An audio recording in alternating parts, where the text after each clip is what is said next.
I'm excited to get started. But yes, so to preface this, we have been collecting and conversating for a number of months now. And as much fun as that is, there is something to be said about our actions speak louder than words. And so part of this, my piece in all of this is facilitator. And so I present facilitating this town hall meeting with you folks, with the members that have been a part of this thing for months, the moderators and the people in the Unanimous Discord server are going to come up on stage with me, and we're going to talk about these things. We'll open it up to comments to other people. So once we open it up to the comments of the people, I'll need some help reading the comments and dissecting those, because I'm sure we're all going to get lost in the sauce of conversation. A few key things. I'm not going to just hand the microphone over to anybody to talk forever. We're only going to have an hour and a half or so before I have to go. So when we get to the point where I'm handing the microphone off, as it were, 5 minutes, and then if you go more than 5 minutes, I will politely put my hand up. I will let you finish your sentence, and we are going to move on from there. This is really, really important to making sure that the meeting runs smoothly. So for those of you that monologue, just be prepared to be watching for a signal. That's all I'm saying. And with that, I'm going to go ahead and start inviting people up.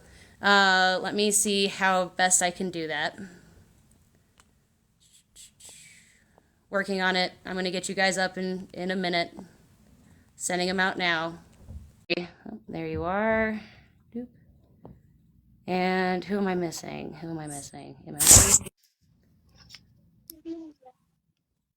There you go.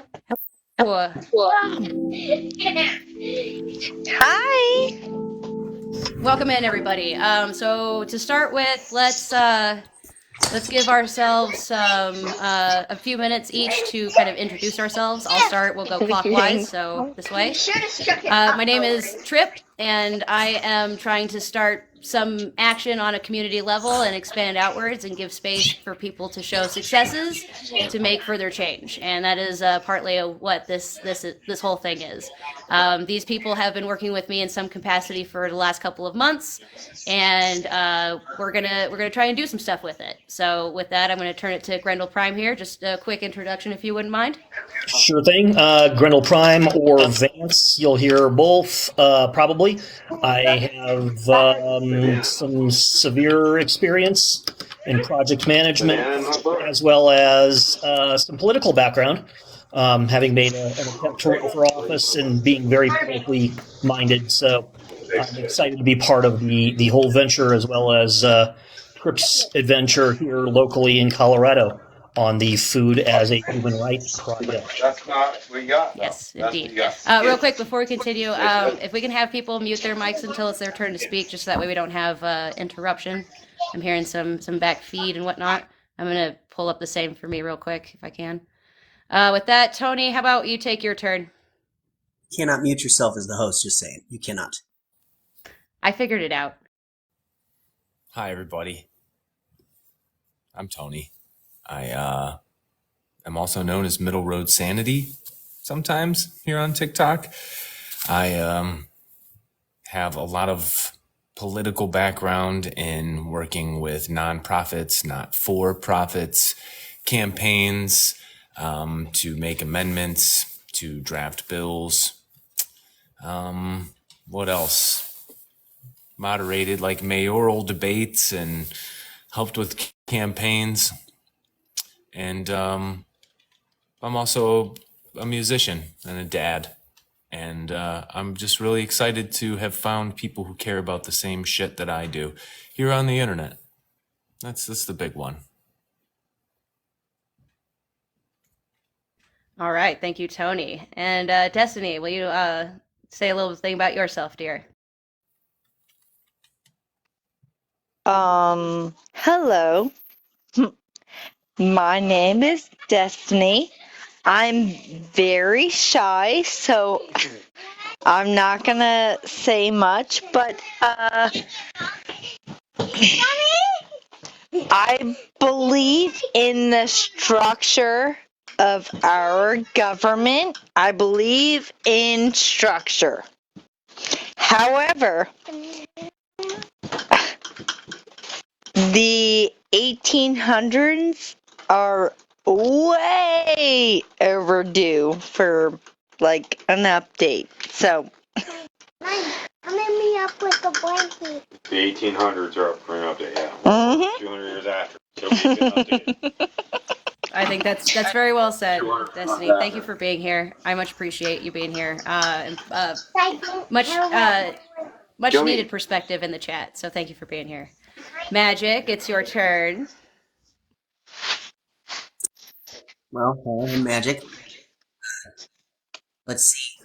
I have a little bit of experience on the computer side of things. Like my computer broke down in April, which sucks. But I do websites. I do standalone applications. I've built communities from the ground up online. I am speaking too loud, and I'm going to bother my daughter, who is asleep or is supposed to be asleep, and can hear my voice and doesn't like it. And so you know how things are. And I'm a stay-at-home dad right now. Yeah, so that's me. And I guess that's all I got. Thank you. Sorry, I was responding to somebody in the chat.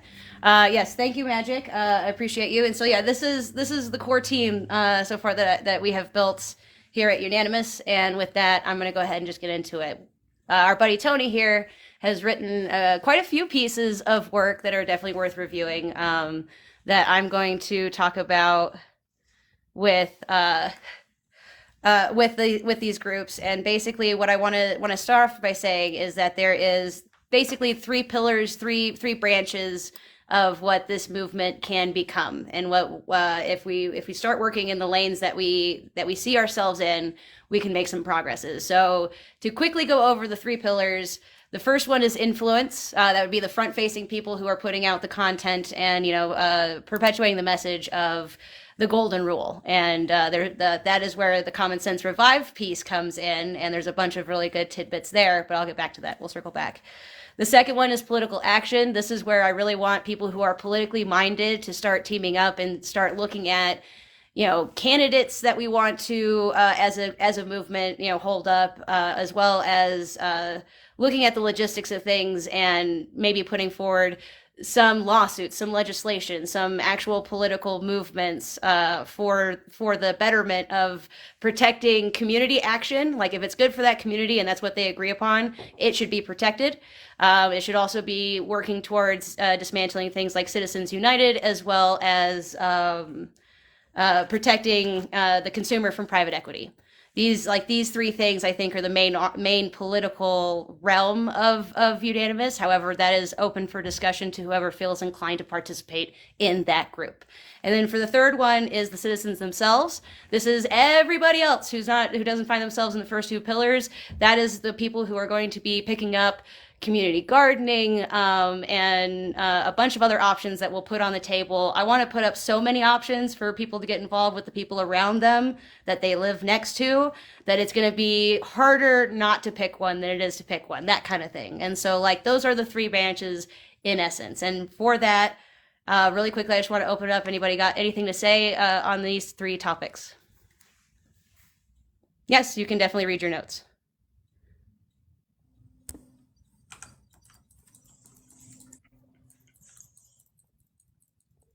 Anybody? I'm on board for the triumvirate of doom. Care to elaborate? No, I think this was just beautifully constructed in terms of the presentation, the methodology behind it. I'm on board. That's why I'm here. I dig it. Right. I'm not gonna go full warriors with a can you dig it, but I could. So, I mean, honestly, I see your strengths playing more to the political action side. And you and Tony both have more experience in that arena than I do. And so in that essence, if we get some people in the community who want to participate in that conversation, I would hope that one of you two would take lead on that. How do you feel? Oh, twist the arm of the project manager. I see how it is. I open it up to both of you, just because of where your experience lies. You said it yourself in your introductions. I ran for office. It's ever so slightly different than what Tony's done, so I think a mutual engagement would probably be rather successful. I would agree to that. What do you say, Tony? Yeah, I think structurally, it's on an as needed sort of basis. It's a system of cooperation. So even if I wouldn't be, the de facto project manager of such a thing, I'm happy to contribute as if I were or as if I was not. And that's just the spirit of cooperation, because there are so many avenues when you talk about political change, methods, ways, levels. What exactly are you trying to change? It's, I can't see one person doing it. So I think it'll be multifaceted, spearheaded by people who've been there, done that. Right, exactly. And I'm hoping that as more people enter the chat, we'll get some different perspectives of people who have, done exactly those things, run for office or, taken up legal causes with the system, such as Tiffany and things. And then having their experiences is basically an asset to us and being able to form a community pool of, like a coalition of talking points so that way we can kind of get on the same page. And I think that, like I said, the idea of protecting community autonomy, basically, like what the community agrees to should be protected, like that's key among them, because in the hyper localization that we're talking about, if say a community decides to plant a community garden for themselves, that should be protected. And we've seen in recent weeks and months that community gardens that were started back in 2020 are being torn up, and that's a problem. So, I think that with the political arm specifically, things like that are worth tackling. Destiny, you said you had some notes to read from. Did you like to go ahead and chime in? Oh, here, let me unmute you. Gotcha. Oh, I think she just scrolled out by accident.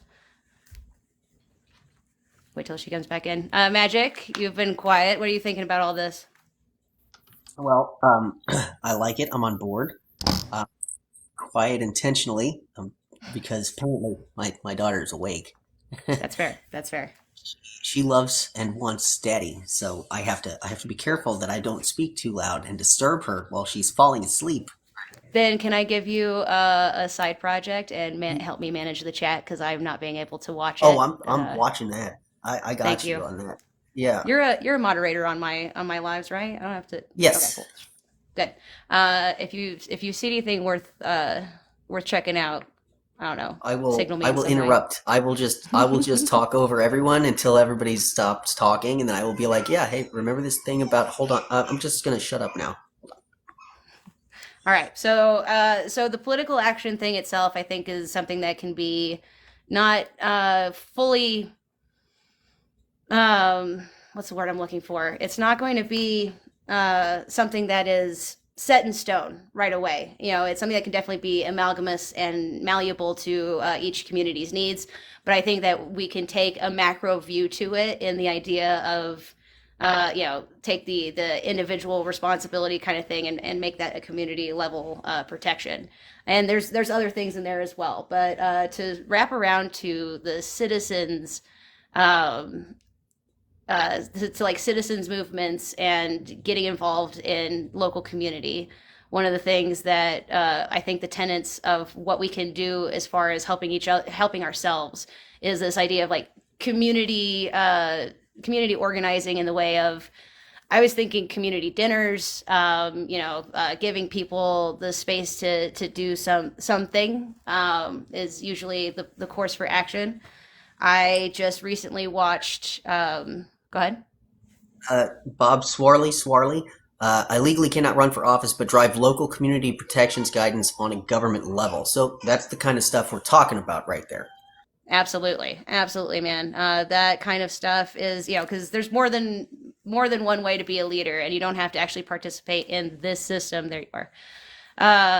In the system as designed, we can go around it with community, and that sounds like a great way to engage with your local community.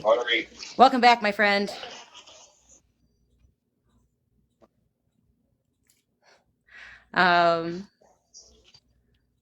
Let me take a moment, take a scroll through these comments because you guys are having some really great conversation. And I really appreciate that. So we've got. The gardens was torn down for an ice rink. I see. Yeah, I say because I see like zoning and stuff being brought up and talked about, and that is, that's one of the things that, on a legal level, the part of the legal arm in the hyper localized communities, there's ordinance to change if you get involved with your local leadership, your city council, and the people who actually run things in your area. There's a lot of leeway, more leeway there, where you can add to the conversation. Hey, Landstrider, welcome in, and thank you for sharing the lives. I'm much appreciated. Destiny, if you want to come up, just knock. It seems like you're having some internet trouble or something. But I really want to focus in on this idea that we have areas of expertise that meet local community needs, and we just need to share the plethora of ideas that we can have about it. So, for instance, in one of Tony's videos last month, he mentioned starting little leagues and things like that, and I think that those kinds of community actions are worth like focusing on in this time. Really getting to know the people around you and seeing where our needs are common, where we can help each other out, that kind of thing. That is doing the work.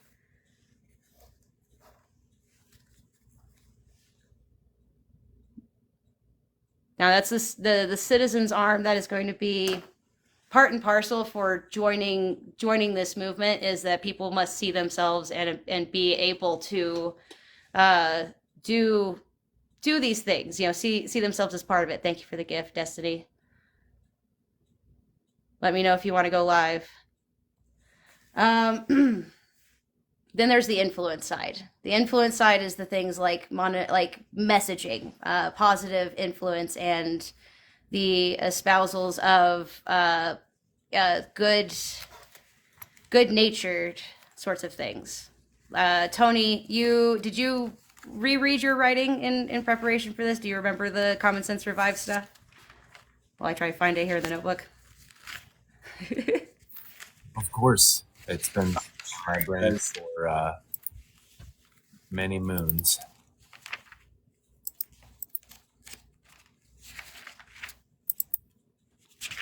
Trying to find it among my notes. What specifically are you talking to? So let's start with the golden rule, the founding principle portion, and the idea that I think the way that we have to approach it is not only saying it in many different ways, but the idea that let's see, how did you phrase it? It is the compass that should guide our collective endeavor for more and just equitable society.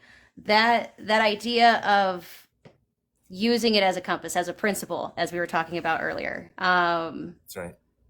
How would we be able to espouse that in our different lanes variously, that would catch the attention of people? And that's kind of where the influence arm, the first pillar of this whole thing, kind of rests, is like, what is the messaging?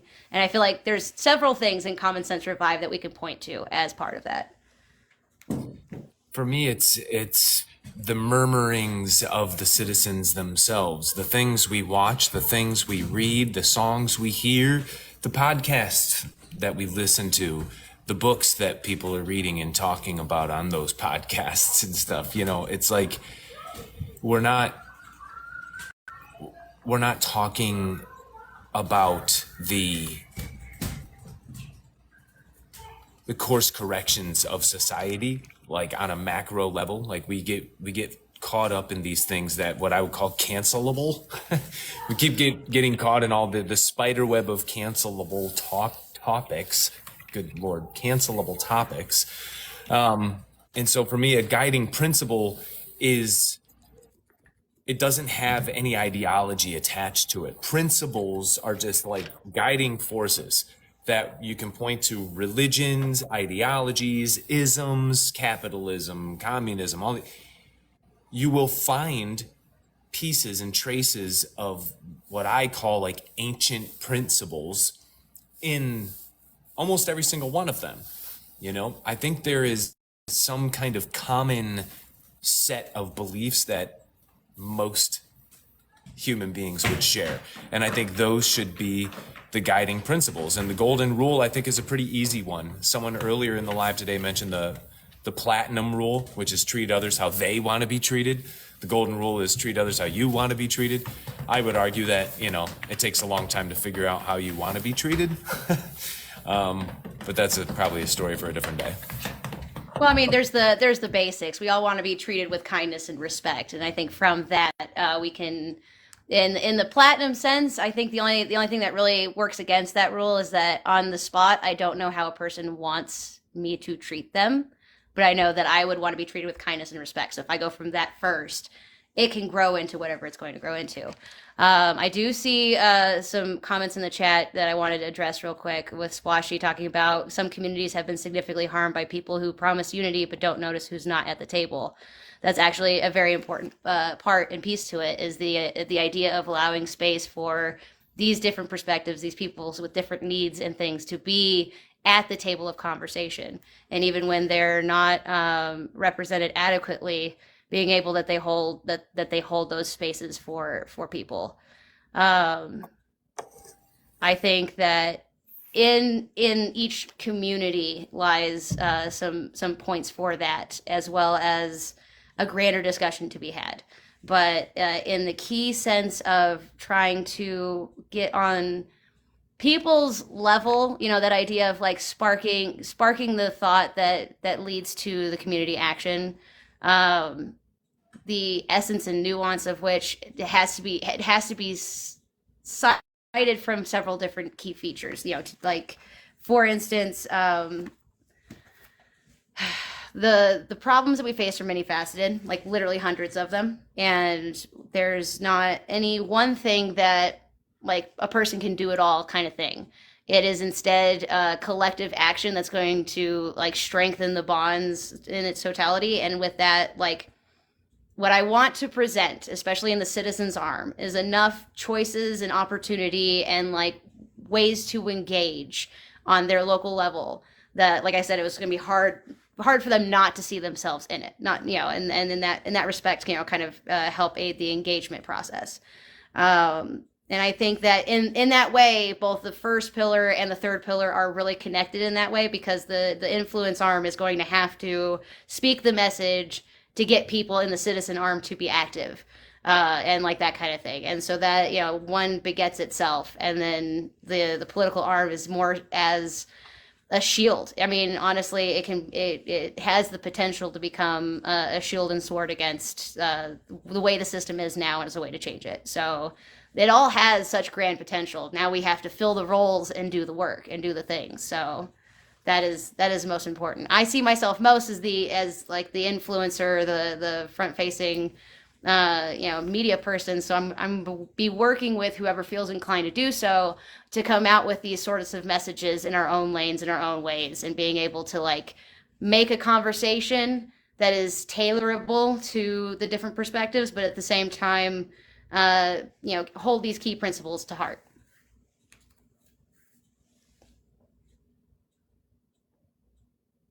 We got another comment right now, just now from Bob, saying becoming a foundation is a leadership understanding that is taught and then spread. And I can't speak right now. I'm so sorry.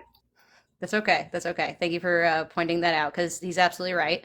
It is first taught and then spread. And I think that there's also something to be said about showing people what they're capable of in a natural way, like presenting them with the fact that they can do it too. One of the things I keep espousing on my channel is that I used to be a slacker stoner. I'm now doing all of this. If I can do it, you can do it too. When we talk about lobbying, human being, I know down there in the chat I saw you talking about lobbying. We just need to be careful, because we can also lobby, and having a citizens lobbying arm is the way, and one of, I think, a few crucial ways that we can kind of unplug from corporate power, which is a really big deal to me. That's one that I'm huge on messaging for people, is our own contribution to our current situation. And lobbying plays directly into that, not only our own situation, but people's situation around the world, whether they want us there or not. So it's very important, but we also can't strip one of the tools away that they use that's also there for us to use. And our frustration comes from the fact that we just can't get our shit together collectively to use it in an effective way. And I think that that touches on a nerve of our present situation, which is, by design or not, people want to be like, and I think that's okay, maybe not. All we know is that it's true. We are divided. And so some of those mechanisms that we feel so much like term limits. We have elections every 4 years. Every 2 years, really, if you're paying attention. And that's term limits. But again, it requires collectivism. And I agree with the frustration of lobbying, but I don't think we should necessarily nix it from the process. But I do think there's some adjustments that could be made. And that's a conversation we could have.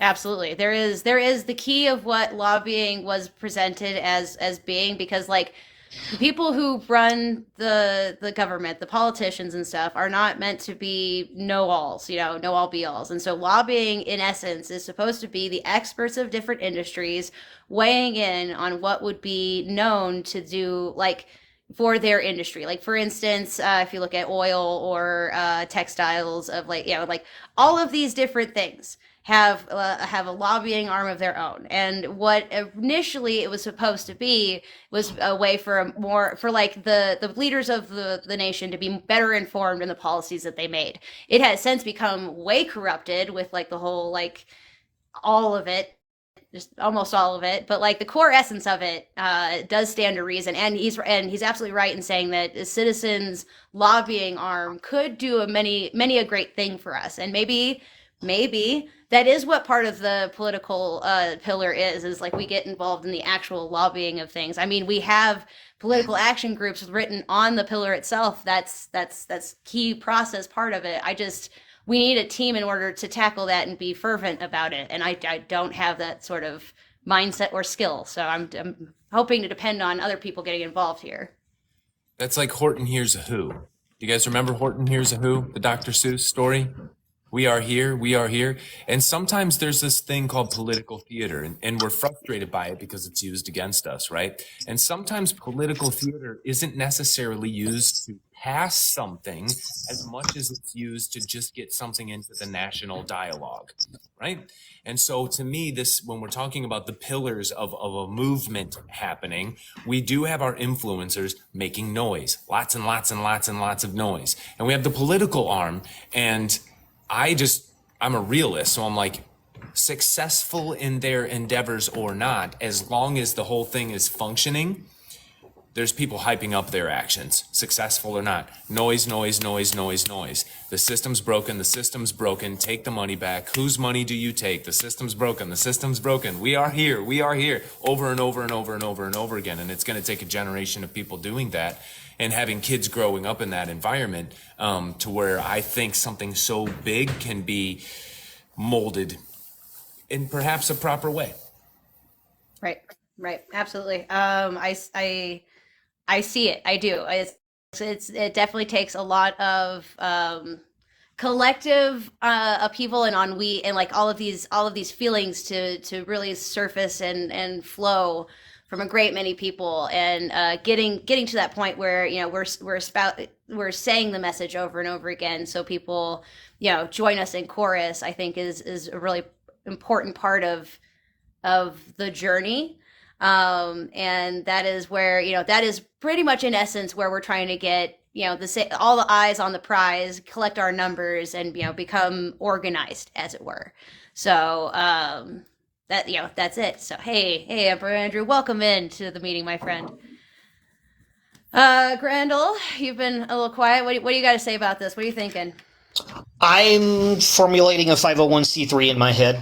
But wait, I thought 501c3s can't be inherently political. Isn't it a different chapter thing entirely? Yes, it is, but you start there, and then from that you form a lobby, which a lot of the way. God, English hard. I've noticed the pattern of a lot of these dark money movements start as 501c3s, and then they form a PAC, which I don't remember what the designation on those are, but you'll always see a 501c3 associated with them. Therefore, they can claim they're doing just informational work, and then their political arm is off doing PAC work at the exact same time. Now, I'm not saying we want to become a dark money organization. I'm saying they've figured out how to leverage it in such a way that that's how they're getting away with what they do. So, starting with the message, the 501c3, we can eventually move to the PAC formation, and therein try to put influence in the game, especially if we can get some people, we get the right people in the respective state capitals, or maybe some DC people here and there who are maybe also happen to be some lawyers who are deeply passionate. And, we can do Thank You for Smoking, our own version. Absolutely. That's kind of the vibe I'm trying to cultivate. Really quickly, I just want to say to Splashy and Bob Swarley in the comments, the last 45 minutes of this meeting will be open to other people on the floor. We're getting there. It's going to be about another 7 minutes or so, and then I can invite you both up for comments. I wanted the team core of the meeting just to make sure we get all of the things that we wanted to talk about out first.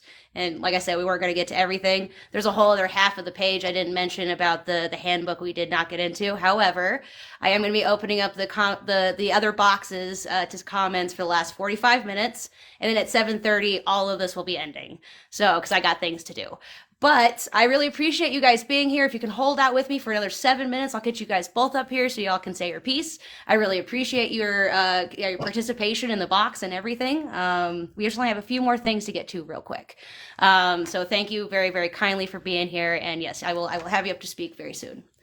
So this is probably going to be like once a month until just this style of meeting. I really want to get to the point where we're having other team meetings where like the people in the influence section are getting together, the people in the political side are getting together, and we're talking and we're doing things at our own speeds. This is just the start of it all. So this is the first steps, as it were. To circle really quickly back to this idea of the common sense revived. There are several different pillars to this thing, such as the danger of special interests and, the localizing supply chains. Those ideas in this document are worded in such a way to hopefully wake people up to this idea that we're under this basically oligarchic control. And we have the power through small community actions and change and vitalization and conversations to change this. And I think that the messages in Common Sense Revive, which for those of you who are in the discussion but don't know what I'm talking about, I actually made it my story today. It's the first story of 2. So if you want to check that out afterwards and kind of listen and feel the words, I thought it was pretty decent reading. And then that is where a lot of the media arm, the communication team, is going to be talking about, espousing those ideas from. Let's see. What else do I want to bring up? So what do we think about providing spaces for people to share stories? Because don't get me wrong, the Discord is great and we have spaces for that, but it's kind of crickets in there. And what I really want to start doing is taking people's small community actions. For instance, it's nothing big, but my work did a coat drive this year. And if I wanted to make a small statement about that, hey, we did something good for people in this cold ass year and that kind of thing. I want to give space for people to do that. And I think that there's a couple of different ways we can do it, both in text and as well as taking that and propagating as part of the media message. What do we think about that? Thank you for the follow. Anybody? I think it's a great idea, and honestly, I think that we should probably do more. And just in general, we want to, lead example, and so in order to do those things, we have to have the example by which to lead. You know what I mean? So like if we're gonna eat, doesn't matter what kind of involvement it is. Say you've got your coat drive, record some of the coat drive, put it on some social media. You know what I'm saying? Record, like you go out and you pick up litter on the street. Record yourself picking up the trash. Put it on social media. Say like, this is what I can do. This is what I'm doing. It may be not be much, but this is what I'm doing. This is how I'm leading. This is what I'm providing to the community. And then figure out where to go from there. At that point, you might inspire some more action. You might run into somebody that says, hey, I like what you're doing, and I actually know a group of people that is doing something like what you're doing that you could hook up with in your area, et cetera, et cetera, et cetera, et cetera. Right. Absolutely. Absolutely. Really quickly, I want to respond to this comment from Human Being. Our ultimate goal is just to make a better world. I know that sounds really vague, but it's going to be different in every community. What that better world is going to look like. We look to foster diverse leadership and people who are willing to take up mantles and causes of their own and be inspired, but mainly towards the betterment and sustainability of the planet, and just trying to correct what we have seen has gone wrong, which in macro is a lot to do with who owns the financial systems and things like that, but in the micro is like what we're doing with our communities, what we're missing from say 20, 30 years ago, and what we can regenerate today. So that, I hope that answers your question. Do you mind if I chime in on that particular question? Yeah, go ahead. It always comes down to citizen action. And when we say that, there are large numbers of people who will nod their heads and be like, yep, citizen action, man. It always comes down, what can we do? There's a lot of people who feel that, but it means something different to so many different types of people. And this goes to what Splashy was saying in the comments of like, who's represented here, who's not at the table, and who doesn't get to decide how the community gets benefited. And that's the crux of what I'm talking about golden rules and finding community leaders, people who want to get out there and make a change. Let's create a system that's like a loose set of guidelines that people can use to help them find their specific path, something that means something to them, right? People will cooperate, people will help, but they don't always know how, and they don't always know the way that they fit in, their skill sets. And the more we create the system and the more we get more heads in on it, the more we can create a system that can be modular and adaptive to whomever is putting it to use. That to me is the goal. It's like a citizen's guide to making sure we don't collectively fuck this up over and over and over again until our ultimate demise, which is what every dystopian sci-fi story is trying to tell us we do. Every time. Every dystopian sci-fi says, we just couldn't do it. We tried, but we did. In the end, we just couldn't do it. Sorry, guys. And if we don't want that to happen, it takes an active citizenry. But not everybody understands what the hell that even means. As much as people, even the people who don't know what it means, but they'll still nod and be like, yeah, that sounds like something. Sounds like something I should nod like this to. Where I was like a year ago. Yeah, absolutely. yeah. Even though it's like, I kind of know this is real, so I'm just going to be like, yeah, that sounds right. But what does that mean? And it means something for different types of people. And having a vibrant community in Maine might be different than having a vibrant community in Alabama versus Washington versus Florida, Idaho, Iowa, Kansas, Ohio. You know what I'm saying? Like, absolutely. And it has to be modular. It has to be adaptive, but it has to be based on principle, not necessarily ideology. Because ideology is where it's that spider's web of cancelable topics. And we got to be careful of that shit, because that'll stop everything. And what we need to do is just make sure that everybody can be represented, and we're doing what's right for that community. Right. Absolutely. So it is now 6:45. We're going to open it up to community comments. I know that Bob wanted up. Thank you for joining us. Welcome. Hi. Can y'all hear me? Yes, we can hear you. And to anybody else, if you really just quickly want in on the chat, go ahead and knock. We're going to be up for another 45 minutes. This all is ending at 7:30, but we are now opening it up to public comments. Oh, thank you so much, guys. I'm really excited to be here with you all. We're excited to have you, my friend. Thank you for sticking around for the meeting. What are some of your thoughts? What are you feeling? So one of my questions Tony was talking about community. Was talking about if I might let's see what's here said. What system are you guys trying to create?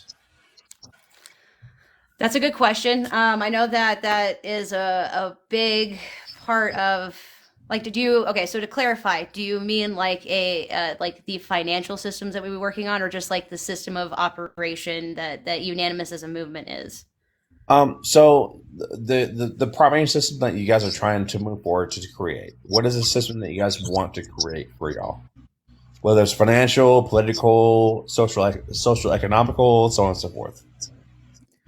I think the main premise on which is going to be sustainability and sort of I don't know. This is where I would really look to the community and help determine what everybody wants, because like I don't want it just to be like what my vision is, but I just want So, us all to so get along. no, and it's fine. Like, and I love this. I love these conversations, and I appreciate every single one of y'all. But you say sustainability, but what kind of sustainability are you talking about? So to my mind, so I live in a metro city. That's kind of important because all of my ideas of sustainability kind of exist around the idea of solar punk. I'm not sure if you're familiar with that, but it's a blending of nature and technology. No, This yeah, idea that 100%, we yes. can, yeah. So like that's the kind of sustainability that I see in my mind's eye when I am talking about it.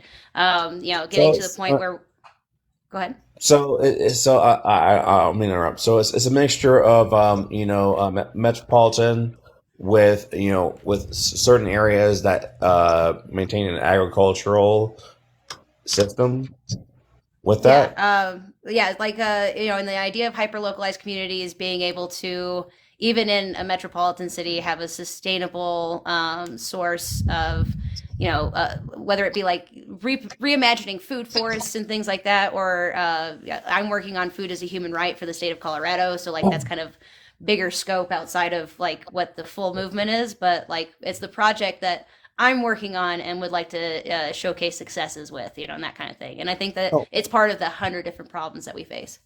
oh, that's awesome. So here's my question. So what is the population of your metropolitan area? Vance, can you field that for me? Because I have no idea off the top of my head. Sorry, I actually did not catch the question there. What is the What's our what is Yeah, sorry. Go ahead. what is the population density of our metro area? Denver, city and county of Denver alone is 385,000. The Front Range Greater Denver Metroplex is about 2.5 million of the entire 3.5 million state. All right. So the Metroplex zone of the Front Range really pretty much is Colorado. All right. So awesome. So about 3.5 exterior, and then about 350,000 for interior, right? Yes. Okay. So what is your agricultural sustainability for that? What is your Uh, agricultural what agriculture do you guys provide in your local area? between ranching and farming in Colorado, if I remember reading correctly, if we isolated our state and only sold our goods within the state, I think the only area that we were determined to potentially be lacking would be dairy. We have we have a strong beef industry, and we have a very strong grain industry. But dairy we do lack a bit. I Okay. guess All right. vegetables too. Fruits we no, actually no, that's not true. If you eat peaches, we got a strong peach community. But if you're like me and hate peaches, on the other hand, You ate peaches? Oh, gross. Hello. Sorry. This is part All of right. that varying perspectives. We all come from different walks of life. I enjoy peaches All right. and pears and So, a bunch of stuff. all right. So based upon your information, that you guys have a average of a population to agricultural substantiation is what, about what, 65%? I'm sorry, I didn't quite follow that. So between your actual population, between your agricultural production is about 65%. I'd say that's an accurate statement. Yes. Okay. Well, and So we're also splitting hairs between like we're talking metro and then we're talking about the full state at the same time. So yes, and like this is part of where like what is going to do it for Colorado may not do it for Maine or Alabama. So do yeah. keep that in No, mind. no, no. So and I'm talking about your basic state aspect. So the question is your metro area relies 100% off of your rural area, and your product of your rural area for your agricultural is what is your percentage of distribution between rural and city? How much? I So, all right, sorry, I apologize. What percentage of your agricultural product leaves your state to go outside? The vast not majority. and say I say not say not a lot of it is kept in, and say the way that everything has been designed in my state as it is right now, both most of our water rights and most of our food that is grown goes to other places for higher profits. And that's one of the things that I'm trying to fix with food as a human right is to Okay, try and switch that idea to more local sustainability, like our ranchers awesome. providing food directly for us. Awesome, and that's the big question is because so the biggest problem is between states sustainability and states' rights is what a state can produce for themselves, and you have the overture that can be produced to send outside the state. So a state's sustainability should be able to be the aspect of a state that can produce not only to sustain their state, but to be able to send outside and overture. Well, yes, but we have to remember that from sea to shining sea, we have a lot of different sorts of climates. For instance, I think like immediately Arizona comes to mind. I don't know, like there are low cost ways to do food forests and things like that that aren't like water expensive and things like that. But like every state is going to have to be designed intricately different in order to support its needs. And in a lot of Mm. cases, it would come from the overflow to kind of share state to state and that sort of deal. But like what we have designed right now uh, isn't anywhere close to like an idea of state sustainability, and that in essence is part of the problem. So here's the question: if granted, in localized United States is states that produce that are a production of sustainable food produce not only has a percentage that stays within the state, but it's also sent outside to other states to sustain them as well. Hmm. The question is what percentage do you guys keep, and also what taxation is levied upon your state with the internal food sources that are kept within your state? Because That's a really good question, but I also feel it's highly dependent upon people who are better versed in that and those kinds of logistics than I am I'm currently. I'm And sorry. also, go I, ahead. I apologize. Like I said, this is the big thing. Like I mean, I've been in the military for what, like 19 years, and like I love these conversations. I enjoy them. I appreciate them. I've worked in several different states on like emergency medical and food reliefs and stuff. And this is I love this stuff. I apologize, and I don't No, want to put y'all in a position where you guys feel you know overburdened. I apologize. I no, don't apologize. I think that it's important to have those kinds of questions when when we're tackling such a issue. That is pretty specific and in the weeds compared to what like the town hall meeting was supposed to be. But I'm really glad that Oh you're no, no, I here apologize. because I really feel like I could use could have a chat with you and walk away with a better perspective on what I'm working on. So I'm really glad that you found us today. Agreed. Absolutely. it's important to be specific. But as of now, what I'm noticing from a political science perspective, when we go, and I've said this so many times on these lives, when you go back to Socrates, he did not think democracy would work because the average person either doesn't have the time, the wherewithal, the energy, or the gumption to understand the inner workings of how to run a society and what is actually best for society. So here we are.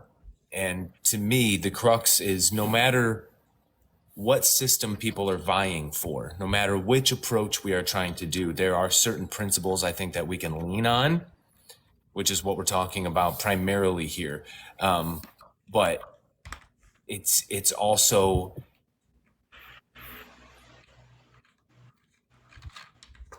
I want to make sure I say the right thing. Like, we just need people to be participating in not only the systems of government, but the small businesses that could and should be comprising our communities. And tightening up and being hyper local to me is just tightening up the supply chains. It's not totally closing them. It's just tightening things up, bringing things closer to home, manufacturing, textiles. Like there's something, it's either that or an entire new set of industries that nobody's telling us about. And it'll be first come, first serve. And that's a bit macro, but it's just motivating people to find their path and how to make their community a better place to be and live in, work in, and play in. Can I speak on that? I apologize. I'm sorry. Please. No, don't never apologize. So communities and businesses and all that stuff are working to contribute to society and to contribute to everything. They are. But unfortunately, there are aspects that are, I guess that's what I describe it, is stonewalling them into more of a socio-political aspect of it, which puts them in a position where they're scared to make a decision either to the right or to the left, which at the end of the day, regardless of the decisions that are made, right or left, still affects the aspect of, agricultural growth, agricultural, distribution, and so on and so forth. And it doesn't matter if a farmer is a far left or far right. It doesn't. What matters to a farmer is their crops. What matters to a farmer is who they sell the crops to, and so on and so forth. So one of the things that I got included into the conversation about when I made one of my videos about food as a human right was the fact that when it comes to farmers, a lot of the family farms and stuff are up to their eyeballs in debt to the bank for several different things, and so their margins are so thin because it's paying for basically the lifestyle that they work for, like 100%. their tractors and all of the equipment that they use is like on loan, and basically so part of what I want to do and what was told to me is that somehow I've got to make that switch to the localization, the ranchers feeding the metropolitan and like that kind of thing, more profitable, so that way they can live a more comfortable life. And that's easier said than done, for sure. So the question is what litigation can be created to give a more profitable aspect for the local agricultural community? Yep. It's a puzzle in and of its own, because right now what ends up happening is the people who can offer the biggest contracts, the most amount of money, are the ones that are doing things on a more shipping, importing, exporting kind of way, and not the ones that are at the restaurants. Like, what I want to do is basically be able to have like restaurants have first choice, and like they get it right here, local community, and get off of the Cisco teat, as it were. So like that's and there's a lot of nuance, a lot of it a lot of it, there's legislation on the books that's going to be like, stuff I have to get through and stuff like that. So So, like I'm starting from virtually square one. So so one of the biggest problems a lot of farmers deal with is state taxation. So let's say a farmer in Kansas grows an entire crop that is worth $250,000. mm, Let's say, this is not how it is. I'm just saying grain. They have a ballpark. Yeah. $250,000 worth of grain. That grain is purchased within the state, but is sent nationwide. Hmm. And each state that it goes to, it's not necessarily a tariff, but it is an agricultural tax within each state, Interesting. which causes an additional financial burden for the actual farmer on his estate. See, and I've always felt like the answer to this, and this is me not being a political science nerd and just kind of loftily thinking about these ideas as a philosopher type, but the ideas behind, like when we did farm subsidies during the Dust Bowl, the idea of like not growing on specific types of land, just kind of save the soil and things like that, built up an infrastructure of this idea of like growing to ship and stuff like that. And so I feel like part of the key is like a restructuring of those growing incentives to like incentivize that local giving kind of deal. I don't know how it would be worded or anything like that, but I feel like it's in that structure that already exists that just needs like an update to its language somehow. And that's one of the things that if I get some political science nerds on that prize, and specifically tackling food. And like this movement, like I said, there's 100 different problems. It doesn't have to be food specific. That's just what I'm working on.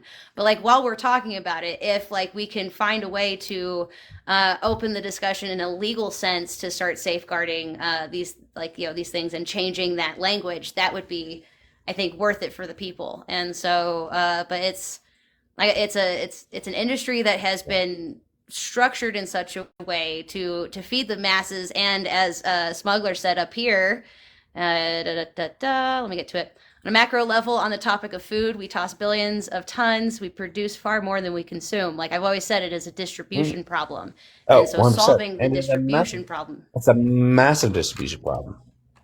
So here's the thing. So let's say a grain farm that produces, grain, produces $100,000 in profit worth of grain that is sold. And so here's the thing. All of it is sold to the government. All of it. Doesn't matter where it goes, where it comes from. It all goes to the government. Mhm. And then it is distributed through a civilian contracted distribution center. Right, something like Cisco. Yes, that is where things become dicey and expensive. So let's say I have a crop of $100,000. The government comes in and they equate it to, let's say, $70,000 Hmm.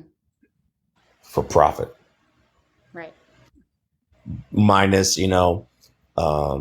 services, minus equipment, minus land repopulation, land reintroduction, so on and so forth. Then it gets through the distribution process. So the government buys it from the land, and it goes into the distribution, which is privatized. Yep. It has gone through a civilian distribution process, which takes, let's say, a bushel of wheat from a farm to the government is $10, right? Right. When it goes from the government to a distribution center, the distribution center will separate it based upon need, want for their business, and a bushel will end up changing from $10 from farmer to government to $25 from government to distribution, and then it becomes what's what I'm looking for? The grain is processed, which adds an additional amount to it. So a raw grain from a farmer to the government at $10 goes from the government to a producer or a civilian situation, goes from $10 to $25 because it's processed. Yeah. And then from civilian, it's out the government's hands. It goes to another civilian. So it goes from a grain that's processed from government, and then it's processed again until a company that makes either bread or flour, Mm-hmm. leavened bread, and so on and so forth. Sorry, I hope I'm making sense. I apologize. No, you are making sense. Don't worry about apologizing, my friend. I will say that in the muck and the mar of that situation, that it changes hands, it's in this distributed way, and all things go through the government. And there's arguments there about FDA regulation and this, that, and the other thing as being like the guise of what it is, but really. It's, in my opinion, just the way for the government to generate its own wealth, because then they tax everything along the way and then they make the bank. But that being said, I do want to point really quickly to Cake Smuggler, who said it's hardly a distribution problem. We can transport fresh meat from Japan to the U.S. and do it regularly. The logical infrastructure is there. You are correct, sir. I will say distribution in the way of not that angle. You understand the angle of which we talk about, being able to distribute to the masses, and the fairness of these things being I don't know. There's such a nuanced thing, but this circulation of getting it from farm to table, as it were, and going through these different places, going through these different stages are part of the complication that has gotten us in the weeds of it all. So part of whatever we happen to end up doing in my lane, it is that's all right, my friend. In my lane, it happens to be food as a human right, but that is just one of the many problems that we face. And this movement is bigger than that. It is about much more than just food as a whole. It's but that is one of the major things, because to me, it's one of the things that helps us become, like, we need it to survive, and so it's on that level of needs that need addressing. But it's not the only one. By far, it's not the only one. Oh no, absolutely, you're absolutely right. And so, first off, I apologize. My app shit a brick. I apologize. It happens. It happens. And actually, I left train of thought. So pause for the cause. That's all right. So real quick, we have about 20 minutes or so left in this meeting. I really quickly want to thank everybody who has been with us in the chat today. You've offered some very great insights.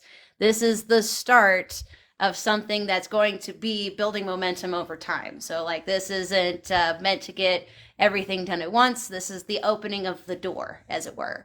And in that regard, I'm excited to see that more people are following along. Thank you very kindly. And I appreciate y'all being here and being part of the conversation, because this is a citizens-led movement. And in that regard, if it was just us up here talking, it wouldn't get very farther than just talking. So you being here is appreciated, because it's part and parcel for the journey. I appreciate being here, and I really hope I'm invited back. So absolutely. We'll be having many more of these style meetings, and as well as other meetings to come. Go ahead, Vance. You overcomplicated things, Bob. I'm sorry. No, I'm sorry. Oh no, I'm kidding. Sorry, I live and breathe sarcasm, so my apologies for not prefacing that in my introduction. I just wanted to ask you real quick: are you? You said you're active military, which I presume is why you can't run for office. Correct? Is that what you said? Yeah. Yes, you're right. Are you in logistics? Because it sounds an awful lot like a couple people in logistics I've known from Army. No, I'm not in logistics. I am in more of a internal defensive position, which Okay. I can't go any No. further. So All good. All good. All good. Word. Discretion is advised. Yes. So yeah, but that being said, in the last 20 minutes or so, I really quickly just briefly want to take a moment and refresh the three pillars, kind of go back over some things real quick, so you're going to hear me monologue for a little bit. Unanimous is a movement that can be anything that its citizens decide. I think that is the most important thing, but it breaks into three pillars. The first pillar is that of influence, those people who are front facing and espousing the message of things like the golden rule and other such, key points that we all can agree to. That is something that will be forming over time. I hope to lead several people in that charge myself. The second pillar is political action. This is the stuff that we intend to do literally on the political stage. Things such as citizens lobbying arm and getting people in the chat for legislative initiatives and things of that nature. Mainly, I see it personally right now, and this can change at any time based on what the team feels is important. But I think the most important things that we tackle are things like trying to dismantle Citizens United while also safeguarding and protecting community action and like giving autonomy to communities. Like if they all agree that this is the thing that's right for them, that should be protected. And then the third and most important pillar, in my opinion, is the citizens. That's everybody else who doesn't see themselves as like a media person and a political junkie. I still want to provide spaces and ways for people of every walk of life to become involved in some sort of community aid and action. Because I feel like in the crux of that, we can do a lot of great things. And it's going to build a momentum towards what we want. What we want, like I said again, is amalgamous. We just want a better, brighter future that is more in our realm of control and less dictated to us by those on the top. There's a lot more to it. We can get into the nitty gritty of it later at another meeting, but real fast. I want to thank you once again for being here. If anybody who is in this chat is not already in the Unanimous Discord server, there is a link in my bio, Tony's, and Magic's. Y'all should come join the fun. There's going to be a lot more participation going on there in weeks and months to come. I didn't get around to announcing the book club, but there's a book that I'll be reading, and I'm hoping some other people will join me in. I'll just make a post about that later. But Citizens by John Alexander, for anybody who's interested, grab yourself a copy. We'll be starting chapter 1 in a couple of weeks, and we're going to have some really good conversations about this book because it's been highly recommended to me by some friends. And with that, I'm going to go ahead and go into last words. I think that'll take probably about 15 minutes. Let us start actually with Bob and work our way clockwise and go from there. So Bob, thank you so much for joining us in these last moments. Feel free to tell us anything you want to. So first off, I really appreciate you guys taking time to allow me to express myself and be able to engage in an incredibly informative conversation and intelligent conversation. So thank you guys so much. I hope you guys will send me a follow so I can actually, reach out and have more conversations, outside this, avenue as well. So thank you so much. I appreciate it. And I really hope that you guys invite me back. Absolutely. Certainly. There'll be, like I said, many more conversations to come. Thank you again for being here. Tony, your turn. Oh, Drip, I got your follow. Thank you. Yep.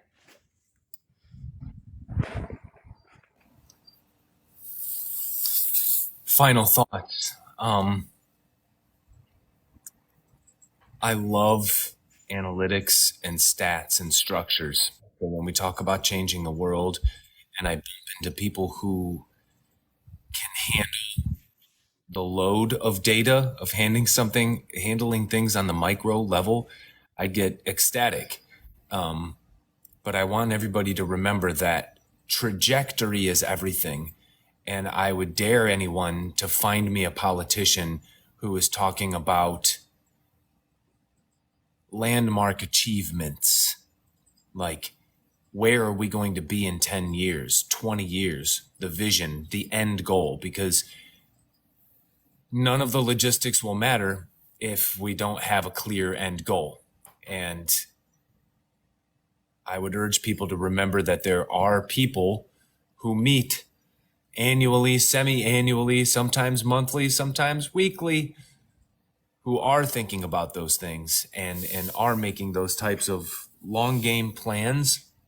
And if we don't do that ourselves, the reality that we will find ourselves in will not have been crafted by us. And that's important to a person like me, is to feel like I at least had some say in the reality around me.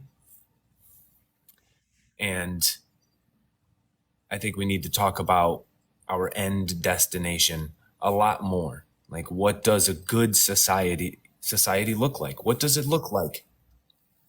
Write it down, share it with one another, talk about it. It's okay. No more of this hiding religion and politics at the dinner table. I think it's high time you bring it to every table until we can figure this out. Because my final thought is we need to figure this out, or else it's probably not going to be good. Well said, sir. Well said. Thank you for it. Magic, do you have any last words for us, my friend? Okay, well, first off, I'd like to apologize for not being as present as I would have liked to have been. Don't worry about it. Yeah, and but I think it kind of just boils right back down to what we're all talking about. What does a successful society look like, right? A successful society looks like a bunch of successful communities working together to whatever it is that needs to be done in that society and so just what successful community look like? To have a successful community, what roles can fill?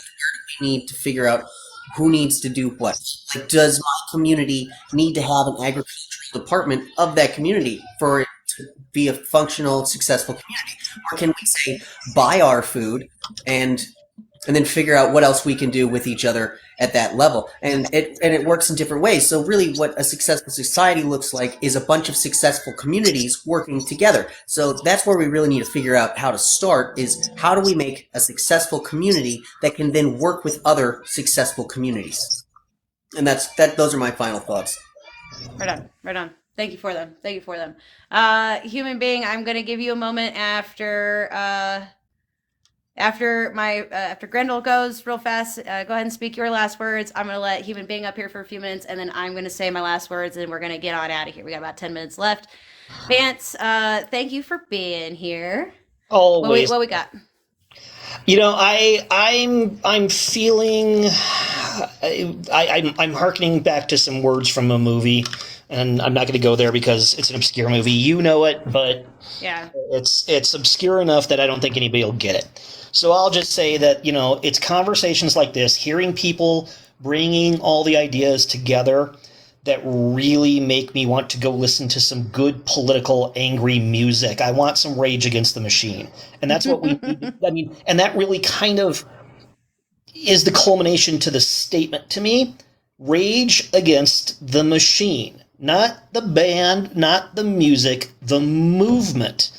Rage Against the Machine. The machine is what's keeping us complacent and yet wanting more. But it keeps telling us we can't have more because the machine says you can't do it by yourself. Well, guess what? Like Magic just said, it's a community. Like Tony said, it's the logistics that make it come to fruition. We're there. We have the momentum as we come together to make this a functional, viable, freaking thing that will make me giddy as a poli-sci. You know what? This would actually fulfill that I've used my damn master's degree. Legitimately. I will feel put it to good use. We're going to put it to good use. I'll finally use that education. And I'm excited. I'm excited for our little side project. It's not really a side project, but in the course of the full, the point of Unanimous, it is. It's a chunk of. It's an example. It's a fruition of the idea. So, that or ranked choice voting or any of it. It's all there. It's all right in our grasp. We just have to support each other to do it and actually do it. not pontificate, not do some sort of armchair libertarian crap like that entire party tends to do. And I'm going to bag on them because of personal experience. Thank you very much. But you don't sit there and say, well, this is how we like to build society, and then you just sit there and do nothing. You throw somebody on a ballot and say, oh, look, our name is on the ballot. No, you actually do something. And I think this group has a wonderful opportunity to grow and to do good things. Thank you, my dear. I much appreciate that. With that, I'm going to get Human Being up here for just a few moments. Welcome into the chat up at the very end. I really appreciate your being involved in the conversation down below. Welcome. Hey, how's it going?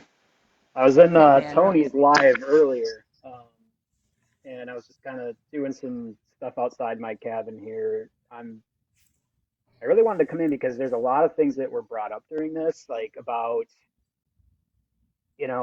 I know you mentioned the solar punk thing, which I love. That's so cool. I mean, solar has its issues still. I think we all know that, but I do think it's a good transitional step forward, but we got to make sure there's other things in place.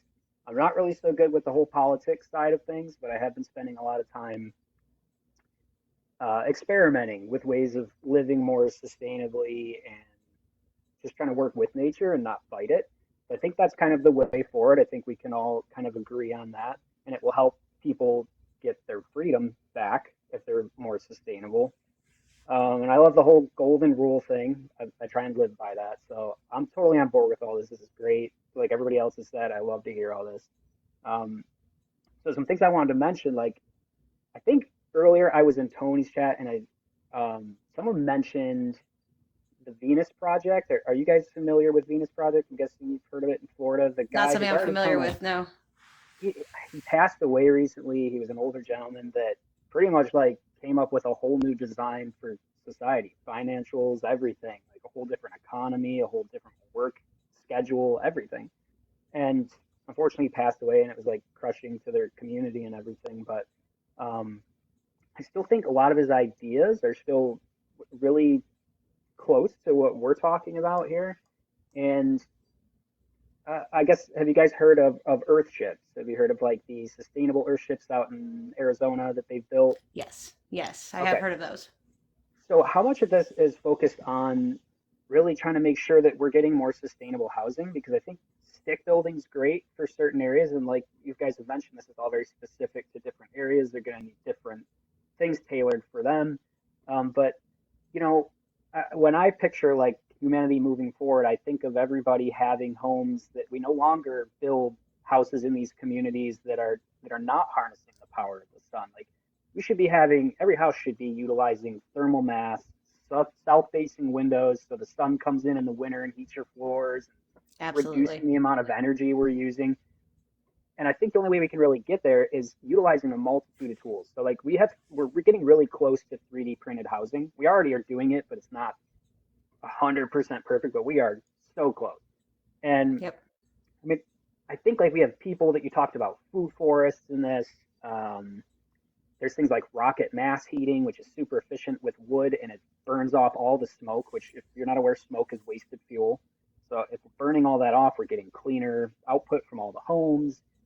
It's a more sustainable way of life. Water purification, there's biosand filters, there's composting to regenerate our soil, so many things that we should be doing. I think the best way to go about this would be to find the professionals in every field. Like I was talking with a guy a while ago because I have like 20 years film production experience, and I wanted to work with him with doing some video work. And he was a food forest and all over like upstate New York area and Northeast. And how do we get professionals from every different field? Somebody who's really good at like passive solar and solar energy, and somebody who's really good with 3D home printing. Like get connected with these big name CEOs of these companies and get them on board to all come together into one place. I think that's really important. How do we do that, I guess? That is very important. It's definitely a big piece of the conversation, because we see in these many different industries and lanes, like, advancements that will help us in the long run. And again, like My buddy Jason down here says that Earth, he loves Earthship and stuff, but it needs to be sustainable for current situations, and that's something to take into effect. A lot of it, though, is like just knowing the knowledge of it, like people, knowing that all of these practices and things actually exist outside there. Bob, I am literally in the last few minutes of this, but I'm gonna go ahead and unmute you real quick if it'll let me. You could. It's not letting me. Bob, I don't know what the problem is. Oh, there it goes. Wait. Up. Darn sensitive buttons. All right, so I'm not sure why that's not working for me suddenly, but we are in just the last few minutes. That's weird. It just gave me I can't tell you to turn it on. That's weird. I'm going to go ahead and say thank you to Human Being for coming up in the last few minutes. We are ending the meeting relatively nowish because I've got other things to get to. However, Bob, this is going to be the first of many. I will love to have you up on a further conversation. I'll be going live tomorrow, but that's going to be something completely different. We're going to be talking about disabled people being in the chat and having their needs presented among the group. So if you are interested in that, please come join me tomorrow. I'll post on my stories about what time that's going to happen because I got to get with the people who are talking. But as for tonight, I again want to thank everybody for being here and putting your thoughts out there with us and spending this time with us. This is the start of something great. Mark it in your calendars because you look back on this time a year or 2 years from now and realize all the progress that we have done, and it's going to be phenomenal. So thank you for being in this space with me, and I look forward to sharing successes with you as well as information and knowledge that will better lift us all up. So once again, I thank everybody for being here. I'm going to go ahead and just start bopping people off real quick. Again, thank you for being here. Much appreciated.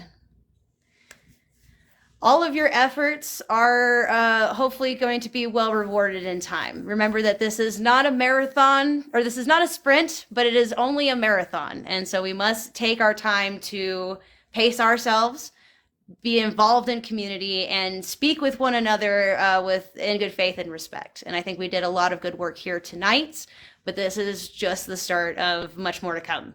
As for the next town hall meeting, be looking for that either at the end of the month or next month. I will be making sure to let you all know. I really appreciate you guys so much. Yeah, I'm sad that you missed it too, Alaskan Red, but don't worry about it. There'll be more to come, and there's many more ways to engage in the community and things like that. So once again, thank you. And last but not least, if anybody in here is not already in the Unanimous Discord server, why not? That's really the place to be. The link is in my bio. It's also in a couple other people's bio, but I'm the one on stage right now. So please click the link, drop into the conversation. I would love to have you there. Thank you so much for having a wonderful night with me. And until next time, citizens, be well.